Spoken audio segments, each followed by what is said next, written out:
அண்ணி, என்ன நீ இதெல்லாம்? எங்க போறீங்க? நீங்க 2 பேரும் என்ன மன்னிச்சிடுங்க. நான் இந்த வீட்டை விட்டு போறேன். நீ போயிட்டா நான் இங்க என்ன பண்ணுவேன்? என்னை யாரு பாத்துக்குவா? முத்து மாமா உன்னை நல்லா பாத்து பாரு ருத்ரா. நீ ஏன் இப்ப வீட்டை விட்டு போறேன்னு சொல்ற? நான் உன்னை போக விட மாட்டேன். நீ எங்கேயோ போக கூடாது. நீ என் கூடயே தான் இருக்கணும். அண்ணி, எதுக்காக திடீர்னு இப்படி ஒரு முடிவு? தயவு செஞ்சு சொல்லுங்க ப்ளீஸ். முத்து மாமாவுக்கும் ஸ்வேதாக்காவுக்கும் தான் கல்யாணம் ஆக போதுன்னு முடிவாயிடுச்சுல. இனிமே எனக்கு இங்க என்ன வேலை? நான் போறேன். இந்த மாதிரி எடுத்தோம் கவுத்தோன்னு பேசினா எப்படி அண்ணி? என்ன நடந்ததுன்னு சொல்லுங்க. அண்ணனை கட்டிக்கணுங்கிற நம்பிக்கை உங்களை விட்டு சுத்தமா போச்சா என்ன?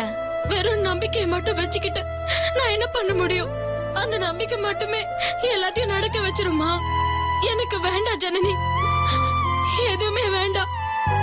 நான் எதுவுமே சொல்ல விரும்பல. என்ன விட்டுரு. என்ன அண்ணி இது? எதுக்காக இப்படி எல்லாம் பேசிட்டு இருக்கீங்க?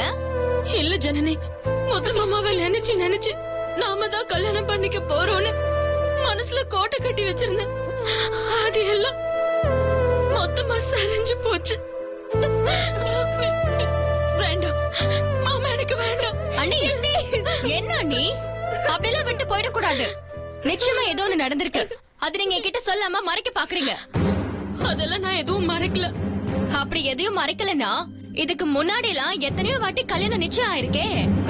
கல்யாணம் ஆன வரைக்கும் போய் கூட கல்யாணம் நின்றுருக்கு. அப்பெல்லாம் வீட்டை விட்டு போறேன்னு சொல்லாத நீங்க இன்னைக்கு மட்டும் ஏன் போறீங்க? இந்த தடவை தான் 10 நாள்ல கல்யாணம் நடக்க போதில்ல, அதான். இங்க பாருங்க நீ, இந்த 10 நாள்ல கல்யாணம் 20 நாள்ல கல்யாணம் எல்லாம் பல தடவை பார்த்தாச்சு. ஆனா ஒரு தடவை கூட நடக்கல. இந்த தடவை மட்டும் நீங்க இந்த முடிவெடுத்தீங்க. இந்த ஊரே என்ன எதிர்த்தா கூட எனக்கு எந்த கவலையும் இல்ல, எந்த பிரச்சனையும் இல்ல. ஆனா முத்து மாமா மனசுல நான் இல்லைங்கிறது எனக்கு நல்லாவே தெரிஞ்சிருச்சு. அதே மாதிரி கல்யாணம் நெருங்க நெருங்க நான் இங்க இருக்கிறது மாமாவுக்கும் மத்தவங்களுக்கும் கஷ்டம் தானே. என்னால தேவையில்லாம பிரச்சனை வரும். புரியுற மாதிரி கொஞ்சம் சொல்லுங்க நீ. நீங்க என்ன சொல்ல வரீங்கன்னு என்னால சத்தியமா புரிஞ்சுக்க முடியல. மாமாவுக்கும் மத்தவங்களுக்கும் கஷ்டம்னு சொல்றீங்க. அந்த மத்தவங்க எல்லாம் யாரு? நீங்க யார பத்தி சொல்ல வரீங்க? விடு ஜனனி, நான் போறேன். இல்ல நீங்க எதையோ மறைக்கிறீங்கன்னு உங்க முகத்தை பார்த்தாலே தெரியுது. இப்ப நீங்க சொல்லாம இங்க இருந்து போக முடியாது. வெண்ணிலா சித்தி, நீ மட்டும் இப்படி பண்ண அப்புறம் நான் உன்கிட்ட பேசவே மாட்டேன். யாரு உன்கிட்ட இப்படி பண்ணதுன்னு சொல்லு. நானே போய் அவங்க கிட்ட கேக்குறேன் சித்தி.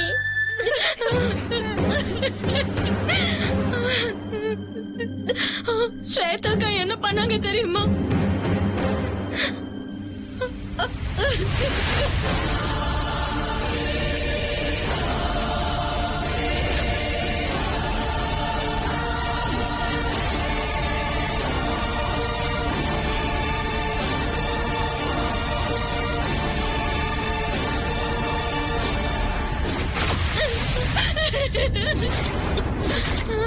அவங்களுக்கு தான் என்னால கஷ்டம். ஸ்வேதாக்கா முத்து மாமாவை கட்டிக்கணும்னு நினைக்கிறாங்க.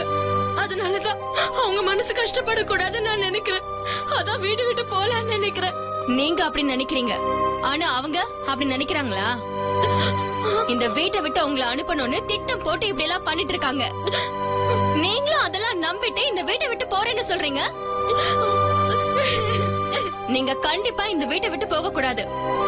உங்களுக்கு இந்த வீட்ல முழு உரிமை இருக்கா? நீ அண்ணன் உங்ககிட்ட எத்தனை வாட்டி இந்த வீட்ல உங்களுக்கு முழு உரிமை இருக்குன்னு சொல்லிருக்காங்க. இந்த சொத்துலயும் உங்களுக்கு பங்கு இருக்குன்னு சொல்லிருக்காங்க. நீங்க ஒண்ணும் இந்த வீட்டோட வேலைக்காரி கிடையாது. வரவங்க போறவங்க சொல்றதெல்லாம் கேக்குறதுக்கு. நீங்க போற விஷயம் அண்ணனுக்கு மட்டும் தெரிஞ்சதுன்னா உங்களை வெளியில போக விட்டுருவாரா? இல்ல ஜனனி, முத்து மாமாக்கு இதெல்லாம் தெரிய வேண்டாம். முத்து மாமாவை கட்டிக்கிற கொடுப்பனதான் எனக்கு இல்லன்னு ஆயிடுச்சு. ருத்ராவோட பிறந்த நாள் விசேஷத்துல ருத்ரா சொல்லி மாமா எனக்கு மோதிரம் போட வந்தாரே, அப்ப என்ன நடந்துச்சுன்னு பார்த்தல. அந்த மோதிரத்தை கூட என் கையில போட முடியல, பாத்தியா? அண்ணி, இங்க பாருங்க, இன்னும் கல்யாணத்துக்கு 10 நாள் தான் இருக்கு. அது வரைக்கும் நீங்க இங்க இருங்க. ஸ்வேதா அண்ணி கழுத்துல எங்க அண்ணன் தாலி கட்டிட்டா அதுக்கப்புறம் நாங்க யாருமே உங்களை தடுக்க மாட்டோம். ஆனா ஒருவேளை கல்யாணம் நடக்காம போயிட்டா? அந்த மாதிரி எல்லாம் ஆகாது. நீ அப்படி எல்லாம் அபசகுணமா சொல்லாத.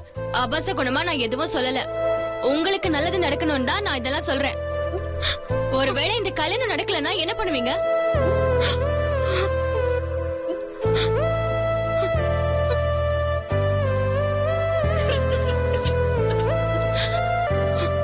அண்ணி இதெல்லாம் விடுங்க. ருத்ராவுக்காக இருக்கலாம்ல அண்ணி. இவ்வளவு தூரம் நானும் சொல்றேன், ஜனனி அத்தையும் சொல்றாங்க. நீ அடம்பிச்சுட்டே இருந்தீன்னா போச்சுது. நானும் எங்கேயாவது போயிடுறேன்.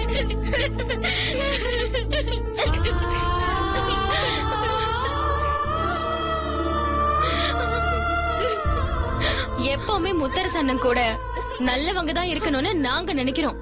நீங்க எப்பவுமே அண்ணன் நல்லா இருக்கணும்னு ஆசைப்படுறவங்க. நீங்க அண்ணன் கூட தான் இருக்கணும், அதுதான் எங்களோட ஆசை. இவ்வளவு நாள் எவ்வளவு கஷ்டம்லாம் தாங்கிருக்கீங்க. இன்னும் 10 நாள் நீங்க எங்களுக்காக இருக்க கூடாதா?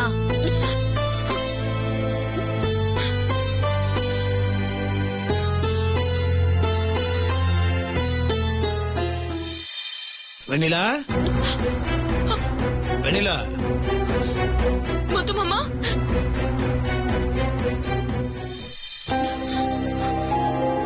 மெதுவா மெதுவா. வெண்ணிலா, குட்டியா முத்து மாமா. ஏன் இவ்வளவு வேகம்?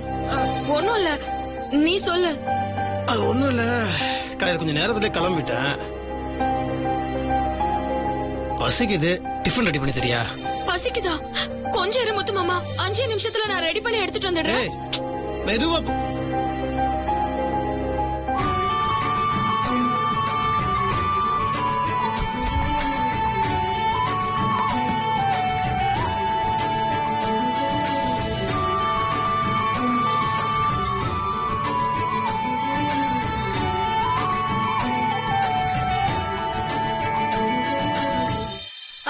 முத்து மாமா கொஞ்சம் இரு, நீ தண்ணி மட்டும் குடி, நான் வந்துடுறேன். சரி வெண்ணிலா, பொறுமை பொறுமை, இவ்வளவு பதட்டம் வேண்டாம். நீ அவசரப்படாம கொஞ்சம் பொறுமையா பண்ணு, நான் வெயிட் பண்றேன். நீ வரதுக்குள்ள நான் 2 பழம் சாப்பிட்டுட்டு இருக்கேன். ஐயோ அதுக்குள்ள நீ முத்து மாமா, பழம் எல்லாம் சாப்பிடாத, அப்புறம் பசி அடங்கிடும். நீ அப்படியே இரு, நான் இப்பவே ரெடி பண்ணிடுறேன், சரியா? சரி இரு.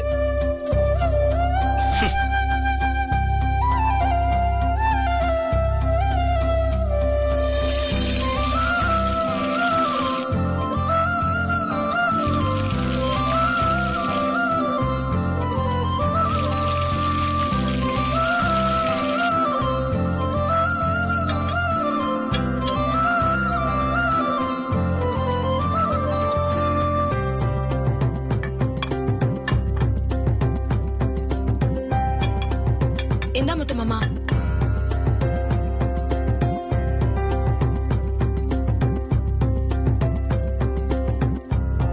சாப்பிடு.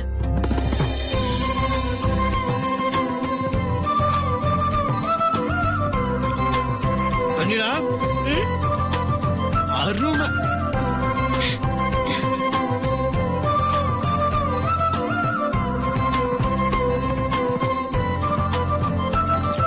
அடடடடா, எவ்வளவு நல்லா பண்ணிருக்க. பசிச்ச வயிறுக்கு பணியாரம் கிடைக்கிறது பெரிய பாகியம் இல்ல?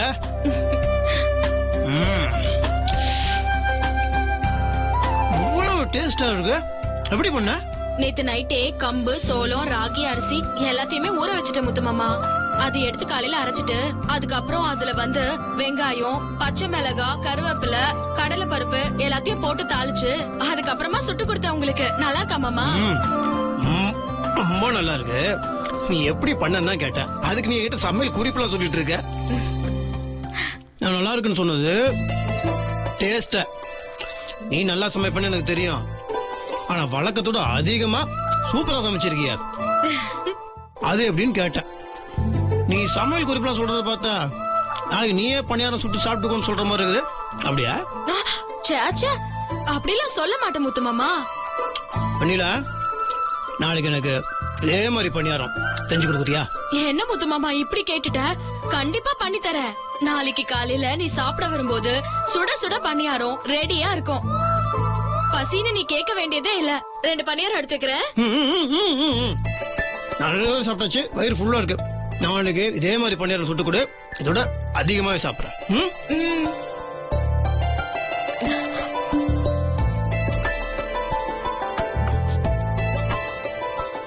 என்னங்க வெண்ணிலா அருமை. நாளைக்கு இதே மாதிரி பண்ணி கொடுக்கணும் சரியா? ம்.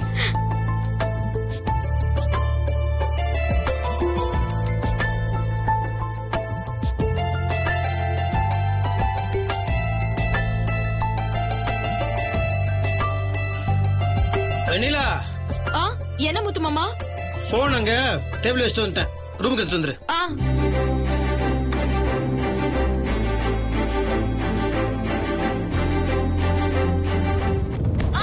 அண்ணி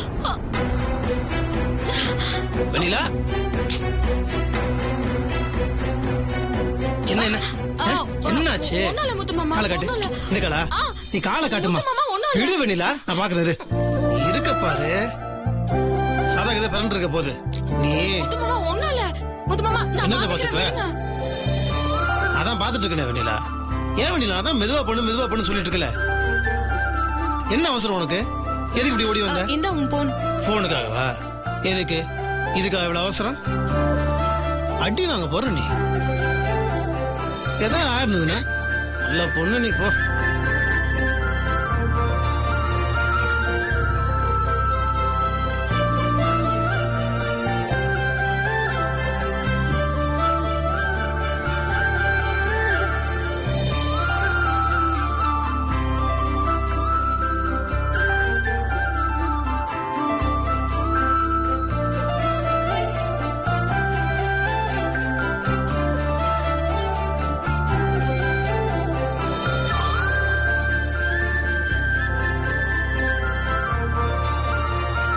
என்ன அண்ணி கனவு முடிஞ்சிருச்சா? தட்டின இடம் வலிக்குதா இல்ல ரொம்ப சுகமா இருக்கா? போ ஜனனி, சும்மா என்ன கிண்டல் பண்ணாத. ம்.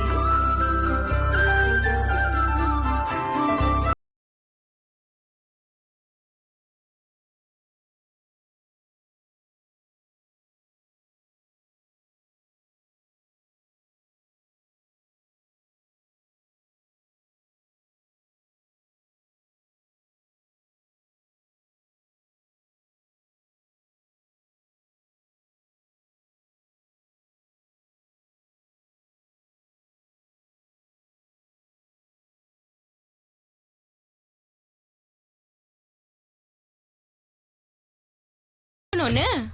அதான் எல்லாம் பேக் பண்ணியாச்சு. அப்புறம் எதுக்கு லேட் பண்றீங்க? டிக்கெட் ஏதாச்சும் எடுக்கணுமா? அதுக்காக இல்ல, முத்து மாமா பணியாரத்தை சாப்பிட்டுட்டு ரொம்ப நல்லா இருக்குன்னு சொல்லிட்டு நாளைக்கும் செஞ்சு கொடுக்க சொல்லிருக்கு. நாளைக்கு பணியாரத்தை நான் மாமாக்கு செஞ்சு கொடுத்துட்டு நான் வேணா கிளம்பிடுறேன். அப்பாவுக்கு பணியாரம் தானே, அத நானும் அத்தையும் செஞ்சு கொடுக்குறோம். நீ கிளம்பு. அண்ணி உங்களாலலாம் என் அண்ணனை விட்டுட்டு கண்டிப்பா போக முடியாது. உங்க மனசு பூராவும் அண்ணன் மட்டும்தான் நிறைஞ்சிருக்காரு. அப்படி இருக்கும்போது ஏன் உங்களை நீங்களே ஏமாத்திக்கிறீங்க? தயவு செஞ்சு இங்கே இருங்க. மத்ததெல்லாம் அப்புறம் பாத்துக்கலாம். உங்களால இங்க இருந்து போக முடியாது, அது எனக்கு நல்லாவே தெரியும். என்ன நீ எதுக்காக இப்ப கண் கலங்குறீங்க? இல்ல, ஸ்வேதாக்கா கிட்ட முத்து மாமாவை மறந்துடுறேன்னு சொல்லிட்டு அதுக்கப்புறம் எப்படி ஜனனி என்னால இங்க இருக்க முடியும்? கல்யாணம் வரைக்கும் எங்களுக்காக இங்க இருங்க. ஏதாவது மாற்றம் நடக்கும்னு நம்புவோம். சித்தினா சித்தி தான். நீ நல்ல சித்தி. நீ இங்கதான் இருக்கணும் சித்தி.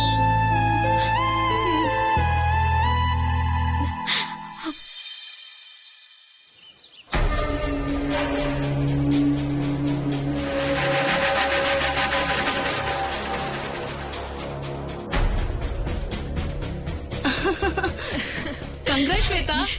கங்க்ராச்சுலேஷன்ஸ் டி. Thank you. கங்க்ராட்ஸ் டி. தேங்க்ஸ். கலக்கு கலக்கு. நாளைக்கு பந்தக்கால் நடுற ஃபங்க்ஷன் முடிஞ்சா அப்புறம் கல்யாண விருந்து காத்துட்டு இருக்கு. அப்புறம் ஸ்வேதா, என்ன?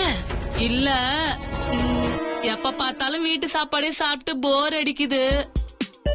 நாளைக்கு பந்தக்கால் வேற நட போறாங்க. அதனால செம்ம டின்னர் வேணும். அரேஞ்ச் பண்ணி தர முடியுமா முடியாதா? அவ்வளவுதானே, அதெல்லாம் ஒரு மேட்ரா?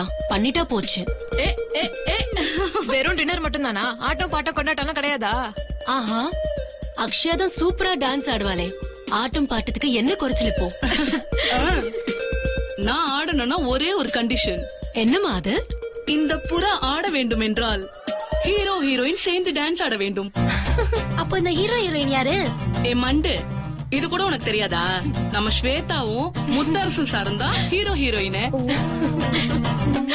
என்ன ஆடலாம்ல?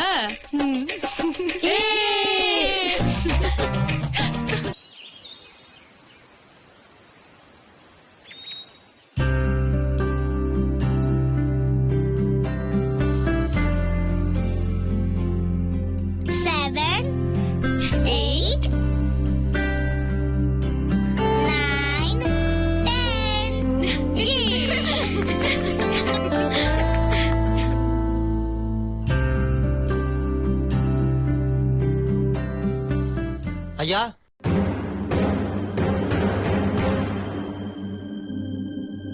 என்னங்க? பந்தக்கால் உன கம்பு கொண்டு வர சொன்னாங்க. அப்புறம் இதுல மாவள தோரணமும் இருக்கு. சரி, இப்படி வைங்க, இத வந்துடுறேன். ம்.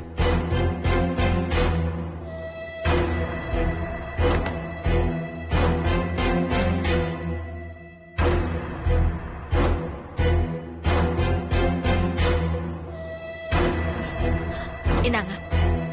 ரொம்ப நன்றிமா, நான் வரேன். சரி.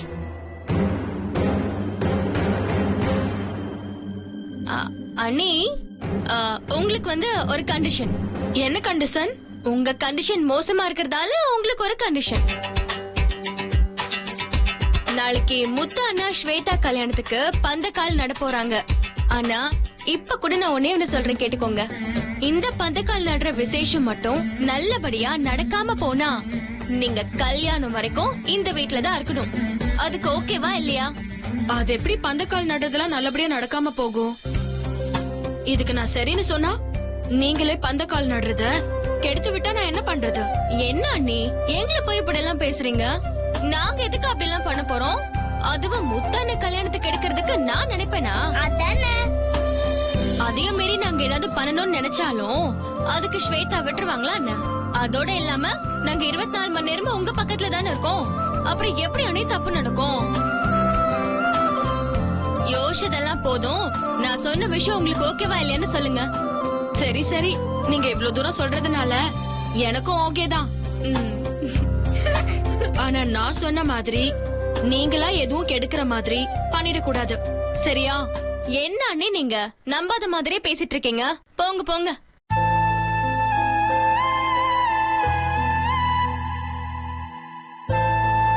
எனக்கு நிஜமாவே வெண்ணிலா அண்ணிய பாக்குறதுக்கு ரொம்ப பாவமா இருக்கு ருத்ரா. இந்த வீட்டுக்குள்ள வந்ததுல இருந்து அவங்க ஏகப்பட்ட கஷ்டத்தை அனுபவிச்சுட்டாங்க. எப்படியாவது அதை சரி பண்ணி ஸ்வேதா கிட்ட இருந்து அண்ணிய நம்ம காப்பாத்தியே தீரணும். இனிமேலும் இதே மாதிரி அண்ணிய நம்ம கண் கலங்காம பாத்துக்கணும். வெண்ணிலா அன்னைக்கு பிடிச்ச மாதிரி முத்தரசண்ண கூடவே இருக்கிற மாதிரி ஏதாவது பண்ணணும் ருத்ரா. அதை விட முக்கியம் என்னன்னா அப்பாவுக்கு முதல்ல வெண்ணிலா சித்தியை பிடிக்கணும்ல. ஆமாமா, அதுவும் கரெக்ட் தான். சரி, பந்தக்கால் நடுற ஃபங்க்ஷன் நடக்காதுன்னு சொன்னீங்களே, அது எப்படி? பந்தக்கால் நடுற ஃபங்க்ஷன் நடக்காதுன்னு சொன்னா அது என்ன மேஜிக்ல செய்ய முடியும்? நாம தான் ஏதாவது செய்யணும். ஐயோ, ஏன் பயப்படுற? உனக்கும் உன் வெண்ணிலா சித்திய கண் கலங்காம பாத்துக்கணுமா வேண்டாமா? ஆமா அத்தை, உண்மையிலே வெண்ணிலா சித்தி ரொம்ப பாவம் தான். எனக்கும் சித்தி கண் கலங்க கூடாது, அதான் ரொம்ப முக்கியம். அப்படின்னா நம்ம 2 பேரும் சேர்ந்து ஏதாவது செஞ்சே ஆகணும்.